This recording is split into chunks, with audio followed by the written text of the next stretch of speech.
Article 25 of the Universal Declaration of Human Rights states that everyone has the right to a standard of living adequate for the health and well-being of himself and of his family, including food, clothing, housing, and medical care.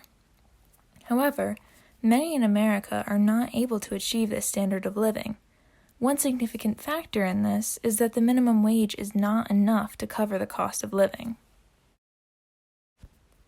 In fact, about 1/3 of all workers in the U.S. make less than $15 per hour. And according to the U.S. Census, as of 2020, the poverty rate in America was approximately 11.4%. Despite inflation, the federal minimum wage has remained at $7.25 since 2009. According to an inflation calculator created by the U.S. Bureau of Labor Statistics, this amount should be at least $9.93 by today. While some states have implemented their own policies to increase their minimum wages, many others have not. At the moment, the maximum minimum wage that most states have raised their policies to is $15 an hour. And overall, in the entire country, the highest minimum wage would be $15.20 in Washington, D.C. Connecticut is lucky enough to be one of those states. In 2019, the state's government passed Public Act 19-4 to gradually raise the minimum wage to $15 an hour by 2024. Currently, the minimum wage is $13 and set to increase to $14 in July. Now, this means nothing until we compare it to the cost of living. The Massachusetts Institute of Technology has developed a report to calculate what a living wage would be in each county of the United States.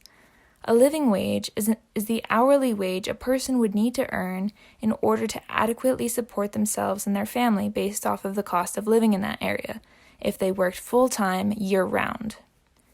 It's significant to point out that this living wage only accounts for the bare minimum necessities for living. It doesn't account for time off of work for vacation or illness, and it doesn't include saving money. Let's take a look at the cost of living in Connecticut. As you can see, for a single adult with no children, the living wage would be $19 an hour, which is much higher than the minimum wage is currently set. With children, it can cost many times more than that. It seems like a basic right that if a person works full-time 52 weeks a year, they should, at the very least, be able to support themselves. But that's simply not the case. Trying to support yourself on a minimum wage alone is an extremely difficult task. Rent may take up a majority of your income. If you work a low-income job, you may experience food insecurity, or you may not be able to afford nutritious enough food. In order to pay the bills, you may decide to work overtime or get a second job, which, as you can see on this table, it's very clear that if you have children, you may need a second job in order to meet the standard of living to pay for your children.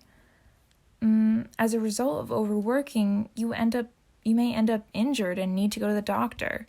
However, low-income jobs often don't offer good quality health care, if at all. So you end up with a massive bill on top of your current expenses and are now in debt. You can't afford to take any time off of work, so you return to work with your injury, possibly risking even further injury and more bills. It may be difficult for you to make time to find a better paying job because you're constantly working to just pay your bills. Taking classes so you qualify for a better job takes time and money that you may not have if you're struggling to just make ends meet.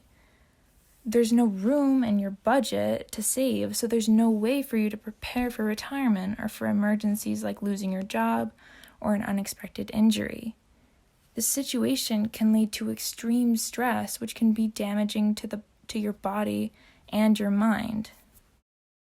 And now, let's imagine you have a child or several children to care for.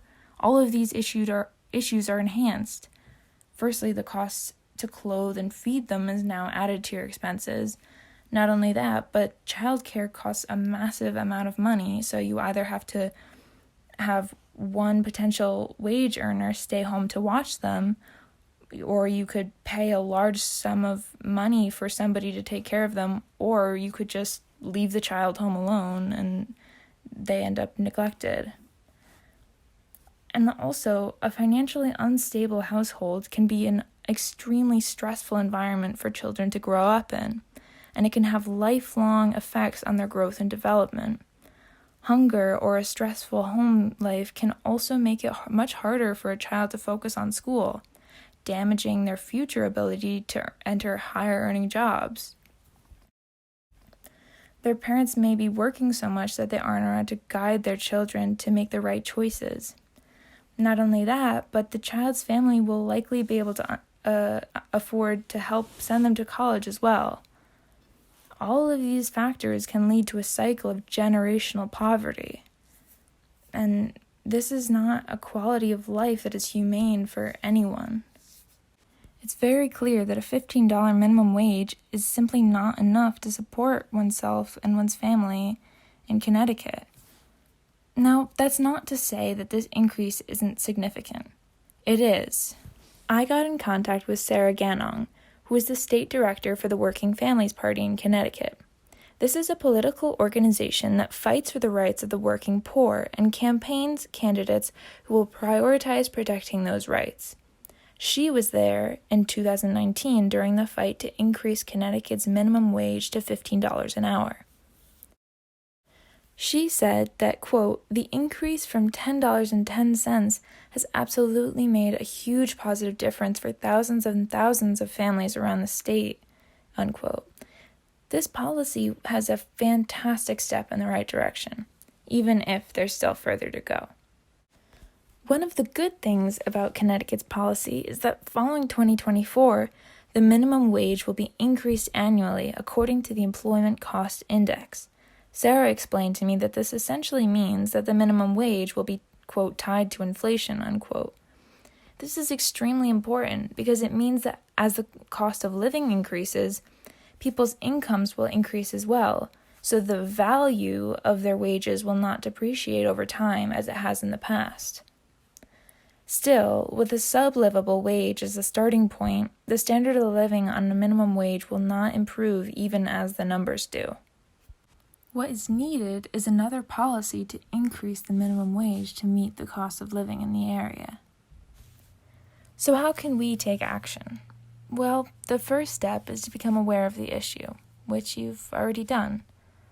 Sarah informed me that since this is a policy issue, one significant action you can take is to reach out to your legislators and advocate for issues you care about.